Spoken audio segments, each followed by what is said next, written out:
asuransi? Bismillahirrahmanirrahim. Akad itu memang sangat berperan krusial. Bisa dibayangkan akad itu kalau dalam istilah sejajar dengan niat gitu ya. Niat kan dalam berbagai hadis dalam dunia sama dengan itu pun ketika kita akan bertransaksi jual beli kalau yang tadi asuransi itu akan memang sangat menentukan sekali karena harus jelas, harus terbuka, transparan di akad itu. Misalkan ketika di asuransi syaratnya dan hal-hal yang lainnya harus jelas, seperti misalkan kalau durasi asuransinya berapa tahun, keuntungannya apa dan lain sebagainya harus dijelaskan. Misalkan kalau jatuh tempo atau misalkan belum sampai nanti akan keuntungannya apa, kerugiannya apa, itu memang dibutuhkan di akad. Jadi memang sangat penting. Sangat, dan harus jadi syarat tadi, syarat untuk sahnya asuransi ataupun transaksi. Mudah-mudahan tidak menyalahi. Baik, kita langsung lanjut ke pertanyaan yang kedua ya, yaitu bagaimana tanggapan Ustadz mengenai masyarakat yang terpaksa memakai asuransi konvensional karena kebutuhan kerja dan kesehatan, contohnya seperti BPJS dan karena kan sekarang itu memang udah zamannya sudah seperti ini ya. Misalnya kalau untuk mungkin untuk halal haram berat maslahat dan madarat berarti kalau sekarang seperti misalkan tadi diantaranya untuk asuransi kesehatan BPJS diantaranya. Kalau memang kita tidak ikut BPJS kan berat, seperti di rumah sakit misalkan kita dirawat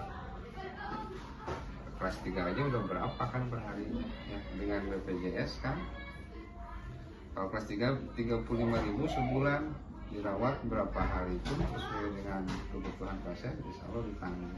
Jadi akadnya itu tolong menolong kembali seterusnya, nggak apa-apa, bahkan dianjurkan sebetulnya untuk kondisi saat ini. Beda dengan zaman dulu, zaman Rasul apalagi itu belum diperlukan. Kalau untuk sekarang bisa diperlukan untuk kesehatan ataupun ya untuk usaha juga, misalkan ke bank itu apa, atau asuransi anak sekolah. Kalau sekarang kan nabung ada beratnya, kalau asuransi gitu bukan terpaksa, memang memaksakan lah. Bagus dan kalau diharuskan sih enggak sih, tapi disarankan memang kondisi seperti ini ikut asuransi. Kalau mau terpaksa ataupun secara ridho gitu ya, diperlukan sekali untuk ikut asuransi untuk kondisi saat ini.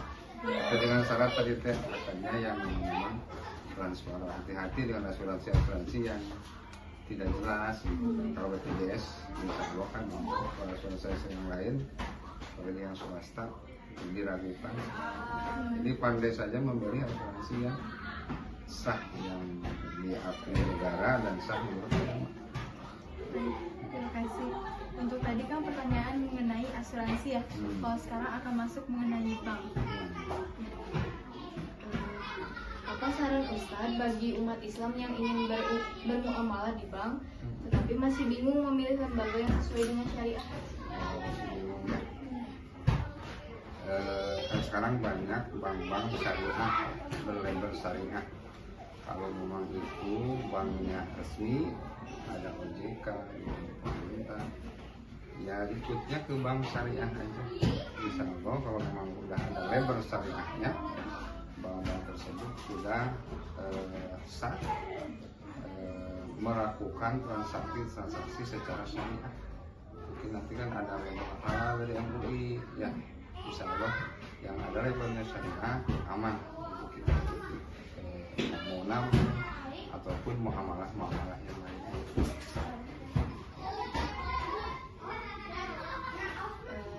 Kemudian ada pertanyaan tentang koperasi. Menurut Ustadz, nilai-nilai Islam apa saja yang seharusnya paling kuat diterapkan dalam sebuah koperasi? Koperasi ya. Koperasi itu kan dari kita, oleh kita, untuk kita ya. Iya. Jadi diserakannya tabaru, jadi lebih ke saling tolong menolong ya.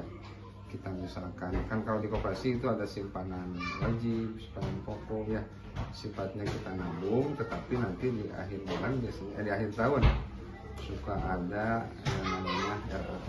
Kalaupun misalkan kita ada koperasi simpan pinjam misalkan, itu yang kalau mudharabah ada lebihnya itu kembali ke kita ya. Jadi baiknya memang koperasi juga sama dengan bank. Koperasi berlabelkan syariah, kan ada juga ya koperasi yang konvensional sama dengan bank. Jadi koperasinya disarankan yang memakai akarnya syariah, insyaallah aman ya. Kemudian pertanyaan terakhir, menurut Ustadz, apakah menabung di bank konvensional itu termasuk riba? Menabung ya, kalau menabung sih sebetulnya tidak ada istilah riba ya, beda dengan pinjaman. Kalau nabung kan kita menabung aja, kalaupun nanti ada ada rewardnya atau biasa dikatakan bunga ya, kalau memang kita tidak yakin itu misalkan bunganya haram, gak usah diambil aja ya. Tapi sebetulnya tadi teh di akadnya ya, di akad awalnya apa itu memang mudharabah atau bagi hasil atau konvensional aja dapat bunga ujung-ujung.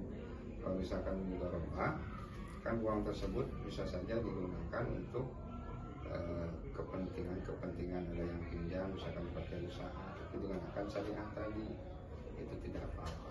Tapi kalau misalkan kita nabung tapi dapat bunganya tapi tidak yakin bahwa bunga itu halal misalkan, nggak usah diambil bunganya ya, ambil yang jenis kitanya aja atau bisa disedekahkan ke badan-badan yang menerima sedekah wakaf dan sedekah yang lainnya ya. Atau misalkan mau ke yatim piatu untuk pembangunan masjid dari bunga itu apa ya. Insya Allah aman. Syaratnya diutamakan di bank syariah atau koperasi yang menganut akan syariah, insya Allah aman.